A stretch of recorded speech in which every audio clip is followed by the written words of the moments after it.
नमस्कार दोस्तों। एक मेजर जियोपॉलिटिकल टर्मोइल देखने को मिला है और जैसा कि डोनाल्ड ट्रंप का व्यक्तित्व है, देश दुनिया की जितनी समझ है और एक बिजनेस माइंड वाला व्यक्ति who every time talk about profit, उस हिसाब से ये डिप्लोमेटिक शिफ्ट होना तय था। इतिहास में पहली बार यूएस ने यूक्रेन के अगेंस्ट वोट करके एकदम से हालात बदल दिए, जज्बात बदल दिए, यूक्रेन को बीच मझधार में छोड़ दिया। एंड माफ करना अगर कुछ ज्यादा हो जाए तो। हमारी एक पुरानी कहावत है, धोबी का कुत्ता न घर का न घाट का। देश दुनिया का राष्ट्रीय अंतर्राष्ट्रीय मीडिया एक्सटेंसिवली इस न्यूज को कवर कर रहा है। US joins Russia to vote against UN resolution on Ukraine war. For the first time since Russia invaded Ukraine 3 years ago, US ने पहली बार रसिया का साथ दिया है एंड यूक्रेन के अगेंस्ट वोट किया है, जो कि एक प्रयास था to block a draft resolution जिसे यूक्रेन के द्वारा लाया गया था at the United nation general council, जिसका टाइटल है the D escalation and early cessation of the hostilities and A peaceful resolution of the war against Ukraine. इस resolution के माध्यम से बेसिकली यूरोपियन नेशंस रसिया को इस पूरे इन्वेजन का जिम्मेवार ठहराकर उसकी कड़ी निंदा करना चाहते थे, लेकिन इस रेजोल्यूशन को यूएस के द्वारा जो है ब्लॉक किया गया। हालांकि ये रेजोल्यूशन पास हो जाता है क्योंकि European Nations and G7 Nations इसके फेवर में वोट करते हैं। अगर हम G7 में से माइनस कर दे अमेरिकन को, इनफैक्ट 93 कंट्रीज ने वोट किया इन फेवर। 18 कंट्रीज ऐसी थी जिन्होंने अगेंस्ट में वोट किया है, जिसमें रसिया, यूएस, इजराइल एंड हंगरी शामिल है। इसके अलावा 65 नेशंस ने इसमें किसी भी प्रकार से वोट नहीं किया या कहें कि उन्होंने एब्सटेन कर लिया। यहाँ पे इंडिया, चाइना एंड ब्राजील ही शामिल है। ब्राजील, इंडिया एंड चाइना अगर देखा जाए तो ब्रिक्स नेशंस हैं जिन्होंने एब्सटेन किया है। और यहाँ पे देखिए हम अच्छे से और भी समझ पाएंगे। इस चार्ट को देख के जियोपॉलिटिकल एनालिस्ट सदमे में हैं। आप देख पाओगे जो रेड कलर में नेशंस हैं, जो जहां पे माइनस का निशान है, इन्होंने अगेंस्ट में वोट किया है। और यहाँ पे इजराइल भी शामिल है, जो एक धुर विरोधी है रसिया का, या कहें कि रसिया एक धुर विरोधी है इजराइल का। रसिया ने हमेशा से ही अपनी पॉलिसीज को इजराइल को ध्यान में रख के बनाया है, अगेंस्ट में काम किया है। हमेशा जब वोटिंग होती है तो इजराइल के अगेंस्ट में वोट किया है, लेकिन आज हम देख पा रहे हैं कि इजराइल रसिया के साथ वोट कर रहा है। और इस सब के पीछे का कारण है बिग ब्रदर यूएस। यहाँ पे हम देख पा रहे हैं कि जो कट्टर विरोधी देश हैं वो यहाँ पे एक साथ खड़े हुए नजर आ रहे हैं। नाइजर की बात कर लीजिए आप, इसके अलावा बेलारूस की बात कर लीजिए। बेलारूस भी हमेशा से ही इजराइल को कंडेम करता आया है। बुर्किना फासो, ये तो आप देखिए, भले ही पॉपुलेशन के हिसाब से छोटा देश है लेकिन अमेरिका की नाक में दम रखता है। तो हर जगह इन 17 कंट्रीज की बात हो रही है जिन्होंने वोट किया है अगेंस्ट में यूक्रेन के। रिपब्लिकन सीनेटर्स ने स्लैम किया यूएस के इस डिसीजन को, ये कहते हुए this posture is a dramatic shift from the American ideals of freedom and democracy. Even विश्व के policy makers and geopolitical analyst इस जियोपॉलिटिकल शिफ्ट पर विचार कर रहे होंगे कि ये हो क्या गया, क्योंकि ये चिंताग्रस्त विषय है, सोचने योग्य विषय है। ट्रंप एडमिनिस्ट्रेशन का जो ड्रामेटिक शिफ्ट देखने को मिला है, जो ड्रामेटिक पॉलिसी शिफ्ट देखने को मिला है, इस बात से ये कयास लगाए जा सकते हैं कि किसी भी देश के साथ भविष्य में कुछ भी हो सकता है। दुनिया भर की नजर ताइवान पे जा टिकी है, हम बात करेंगे लास्ट में।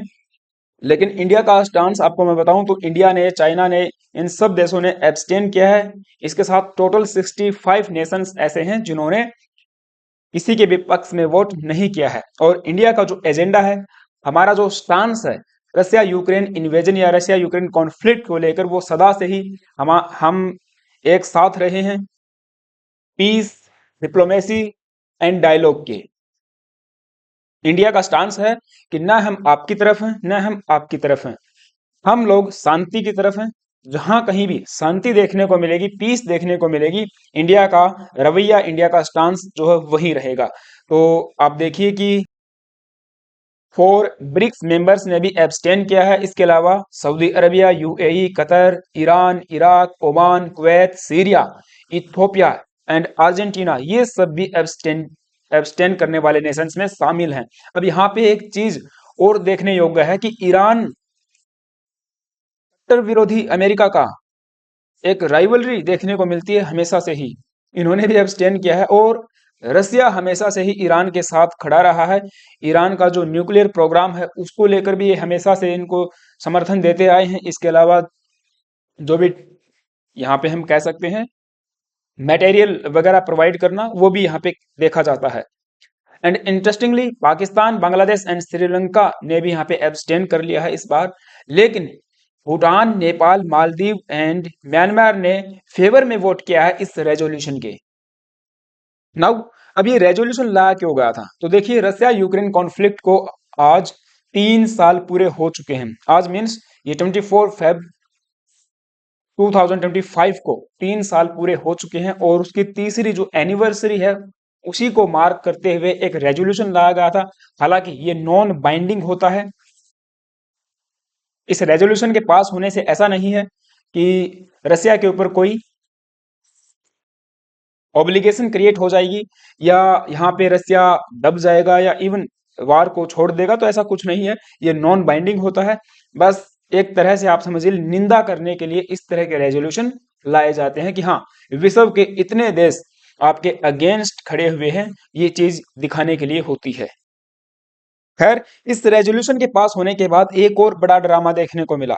यूएस की तरफ से एक रेजोल्यूशन और लाया जाता है जिसको खुद यूएस के रिप्रेजेंटेटिव्स के द्वारा ही एब्सटेन कर लिया जाता है, या कहें कि यूएस एडमिनिस्ट्रेशन अपने ही रेजोल्यूशन से एब्सटेन कर लेता है। उसके पीछे का क्या क्या रीजन है हम बात करेंगे, लेकिन उससे पहले आप सभी से छोटी सी रिक्वेस्ट है, यदि गाइज आप चैनल पे नए आए हो तो प्लीज एक सब्सक्राइब करना, बेल आइकन को प्रेस करना। तो देखिए ये रेजोल्यूशन पीछे वाला जिसकी हमने बात की, उसके पास हो जाने के बाद यूएस ने एक रेजोल्यूशन और टेबल किया जिसका नाम था the path to peace. And इसमें एक स्टेटमेंट यहाँ पे रखी गई थी, रशियन फेडरेशन यूक्रेन कॉन्फ्लिक्ट।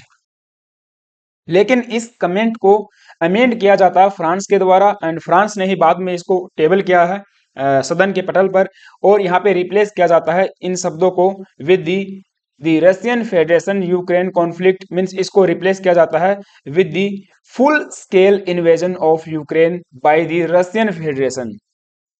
और इसी वजह से रसिया यहाँ पे एब्सटेन सॉरी यूएस यहाँ पे एब्सटेन कर लेता है। हालांकि ये रेजोल्यूशन पास हो जाता है, 93 वोट्स इसके फेवर में गए, 8 इसके अगेंस्ट में गए एंड 73 ने एब्सटेन किया। एंड यहाँ पे गौर करने वाली बात है कि इंडिया ने यहाँ पर भी एब्सटेन ही किया है, चाइना ने भी एब्सटेन ही किया है। नाउ अब देखिए डोनाल्ड ट्रंप के पावर में आने के बाद ये जो बड़ी बड़ी डेवलपमेंट्स हो रही हैं देश दुनिया में, अब हमको ये समझ में आ रही हैं कि कैसे ट्रंप एडमिनिस्ट्रेशन की पॉलिसीज पूरी दुनिया को प्रभावित करेंगी। इन्होंने जेलेंस्की को कहा कि आप डिक्टेटर हो विदाउट इलेक्शन, क्योंकि इनका जो कार्यकाल है वो 2024 में पूरा हो चुका है, लेकिन बावजूद उसके ये यहाँ पे प्रेसिडेंट बने हुए हैं। क्योंकि इलेक्शन करवाने का देखिए अभी फिलहाल के लिए टाइम सही नहीं है।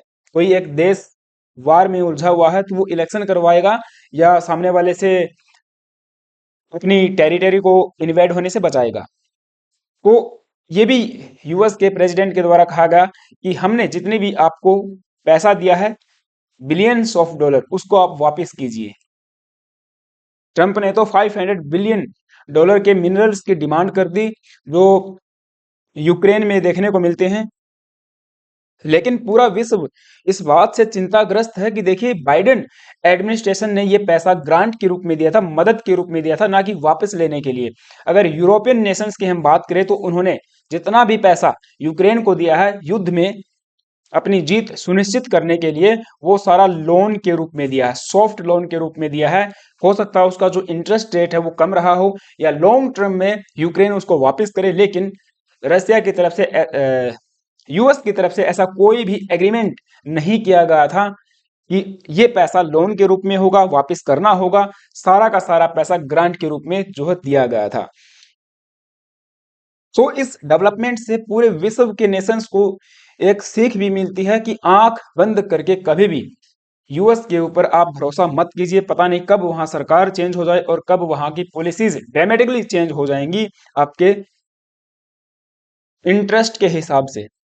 अब इजराइल देखिए धुर विरोधी रहा है रसिया का, लेकिन आज इन्होंने रसिया के समर्थन में वोट दिया है, केवल और केवल यूएस का समर्थन पाने के लिए, क्योंकि डोनाल्ड ट्रंप ने कहा है कि हम लोग मेंटेन रखेंगे stead fast support for Israel, ये हमारी टॉप प्रायोरिटी रहेगी।